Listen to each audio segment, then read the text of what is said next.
Hello guys, kung alam nyo lugar na yan, oh, ayan oh, harap ng dialysis center, ayan. Ayan guys.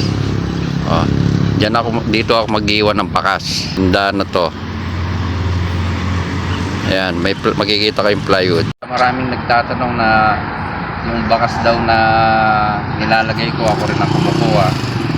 Totoo lang guys, kasi wala pa akong sahod sa Meta, kaya ginagawa ko yun, kaya wala pa akong budget.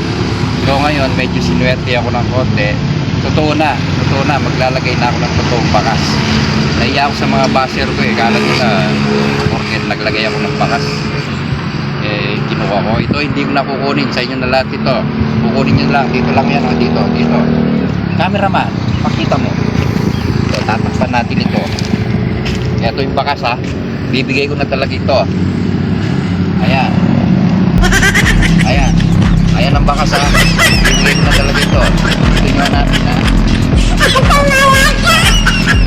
Oh, yan guys ha, bibigay ko na talaga yun. Wanting na.